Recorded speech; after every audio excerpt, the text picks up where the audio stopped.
The second part of the question is it permissible to eat non-halal meat? Before I continue, how can you ask whether it's permissible to eat non-halal meat? Or are you trying to give me an answer? If you're saying non-halal meat, no one on earth will say it's halal.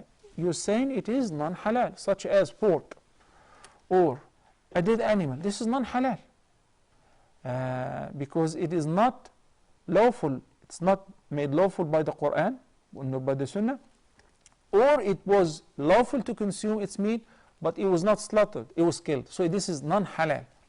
But I understand that you mean pertaining the meat which is slaughtered in these countries, is it halal or non-halal? But the question was phrased differently though.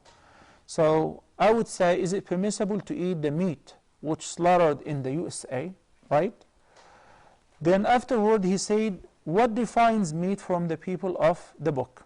Now this is the right question.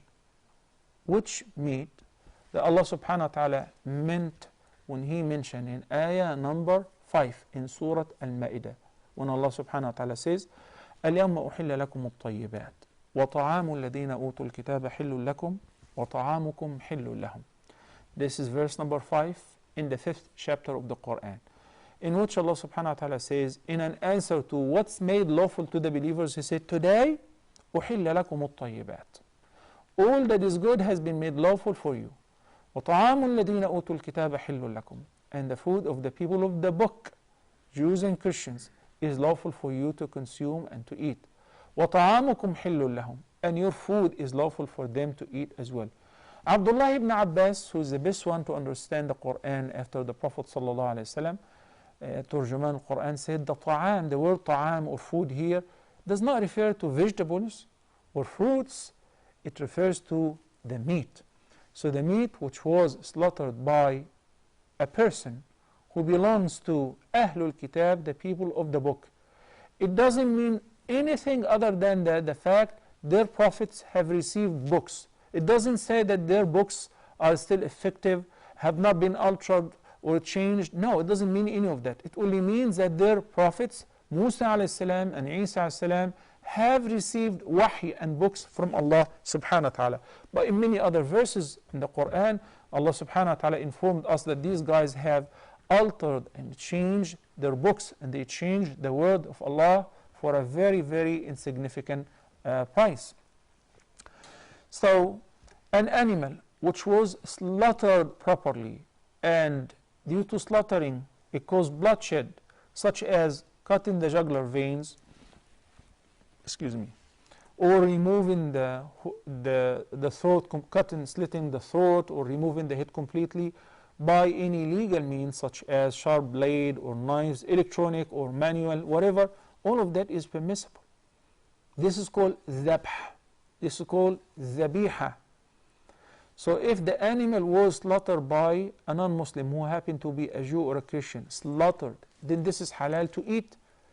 And you can say Bismillah ar-Rahman ar-Rahim on your own and eat from it. If it was slaughtered lawfully, if it was slaughtered properly by a Buddhist or a Hindu or an atheist, no, you cannot eat it. This is what Allah subhanahu wa ta'ala said. But if it was killed or shot in the head or strangled or suffocated or by electric cable or drowned by a Muslim who said Bismillah ar-Rahman ar-Rahim and he hammered the animal or killed it, he cannot eat it. It's dead. نَمَا حَرَّمَ عَلَيْكُمُ الْمَيْتَةَ. Al-maytata, the dead animal. Even if it is a sheep or a goat or a camel or a cow, it's halal to eat it, but if it was slaughtered properly. So now Muslims who are living in any country need to investigate. In the slaughterhouses, do they slaughter the animals or not? If they do not slaughter the animals and they shoot them, they stun them by a stun gun, they kill them by any mean, and the blood is retained in the veins, then this animal is dead. Even if there is a Muslim standing by, say Bismillah ar-Rahman ar-Rahim, even if he recites the whole Quran, the animal is dead. I would like also to bring to your attention another very important fact, which is sometimes we settle for analgesics. We take things superficially. which means يعني sometimes we drive a long distance to buy meat from the so-called halal meat stores. We have to make some effort to find out where does this meat come from, because the store is just processing the meat or selling the meat, but who slaughtered it? Where was it slaughtered? In many cases, we found that these halal meat stores, they just buy the meat from the same slaughterhouses. So it is the same like the one which is sold at KFC or McDonald's, processed and cooked, or HEB or Walmart, the same source. So why would you consider this haram and this halal?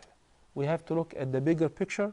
We have to investigate deeper, not to make things difficult, but this is something concerning our food consumption. We eat on regular days, morning and evening, and we feed our children. So we need to solve this for good.